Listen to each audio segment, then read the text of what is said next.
Baiklah, Assalamualaikum warahmatullahi wabarakatuh. Sebelumnya perkenalkan nama saya Muhammad Kian Edison dengan NIM C0D0240119. Dan di sini saya akan menjelaskan materi mengenai pajak penghasilan pasal 25 dalam tugas mata kuliah pajak penghasilan pemotongan dan pemungutan dengan dosen pengampu Bapak Ilmi Eka Putra dan Ibu Sheila Aprilia Munidayati.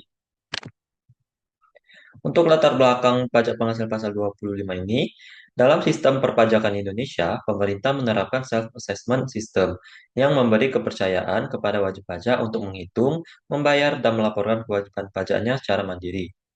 Pajak penghasilan pasal 25 merupakan salah satu instrumen penting yang membantu pemerintah menjaga stabilitas penerimaan negara setiap bulan, sekaligus mengurangi beban pajak yang harus dibayar sekaligus pada akhir tahun. Tambahan poinnya, yang pertama ada mendukung arus kas negara, yang kedua ada meminimalkan risiko tunggakan pajak, dan yang ketiga mendorong kepatuhan wajib pajak. Selanjutnya kita masuk ke pengertian PPh pasal 25. PPh pasal 25 adalah angsuran pajak penghasilan yang wajib dibayar setiap bulan oleh wajib pajak, baik orang pribadi maupun badan. Angsuran ini merupakan bagian dari PPh yang akan terutang pada akhir tahun, sehingga pembayarannya dilakukan sedikit demi sedikit. Tujuan utama angsuran ini adalah mempermudah wajib pajak dalam memenuhi kewajiban perpajakan serta memastikan penerimaan negara berjalan stabil sepanjang tahun.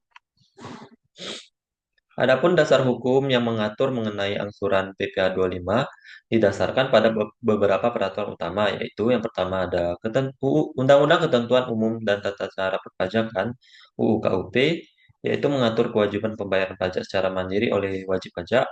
Yang kedua ada Undang-Undang Harmonisasi Peraturan Perpajakan (UU HPP), yaitu memperbarui ketentuan angsuran serta sistem pemungutannya. Yang ketiga ada Peraturan Menteri Keuangan 55 Peraturan Menteri Keuangan 03/2022 tentang angsuran PPh pasal 25, yaitu mengatur perhitungan, ketentuan pengurangan angsuran, dan penetapan DJP.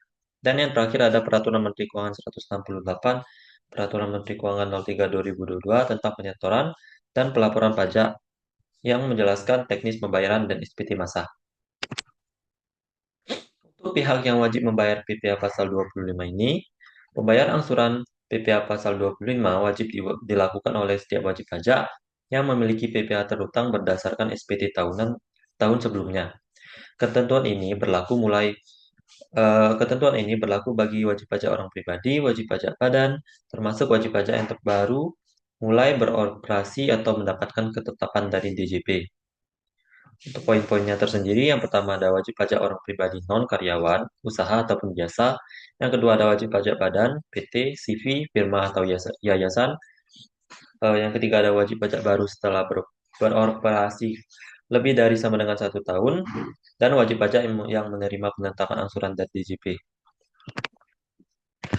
Untuk mekanisme perhitungan PPh pasal 25 ini adalah perhitungan angsuran PPh pasal 25 dilakukan berdasarkan SPT tahunan PPh tahun sebelumnya.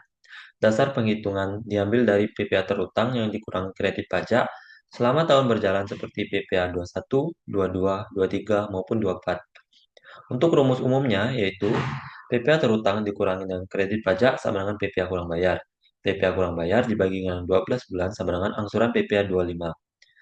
Jika pelaporan SPT tahun terlambat atau tidak disampaikan, DJP berhak menetapkan jumlah angsuran sesuai estimasi penghasilan wajib pajak. Untuk ketentuan khusus penghitungan, ada beberapa kondisi khusus yang membuat penghitungan angsuran berbeda dari wajib pajak biasa. Untuk contoh kondisinya, WP mengalami kerugian fiskal pada tahun sebelumnya, jadi angsurannya sama dengan 0. Yang kedua, WP memperoleh fasilitas PPh final, jadi tidak dikenakan PPh 25. Yang ketiga, WP pemekaran, penggabungan, atau likuidasi, jadi memiliki rumus khusus.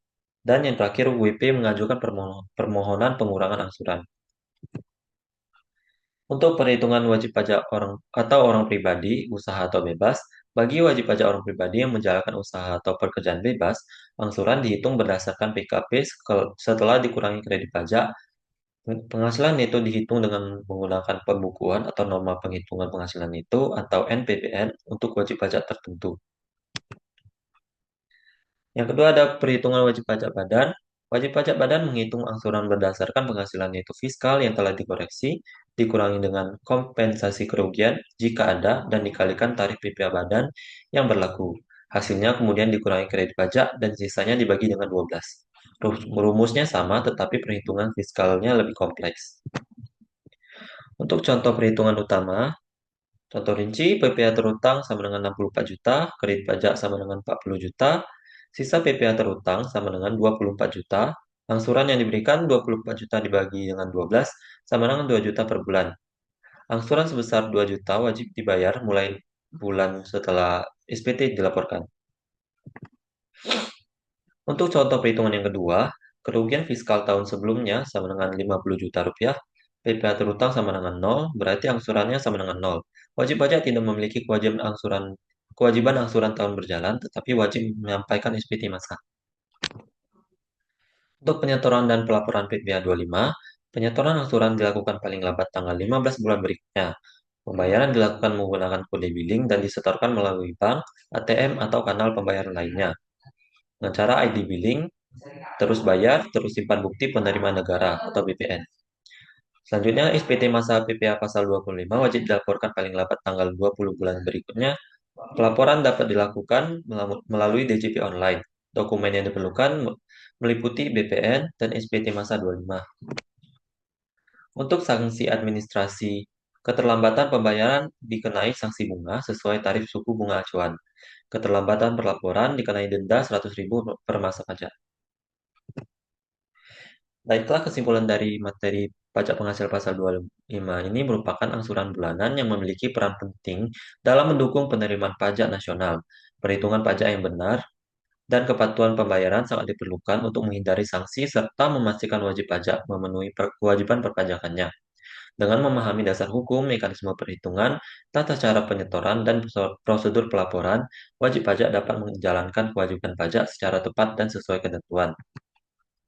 Baiklah, sekian presentasi atau penjelasan materi mengenai pajak penghasilan pasal 25. Semoga materi yang saya sampaikan dapat bermanfaat bagi semua orang.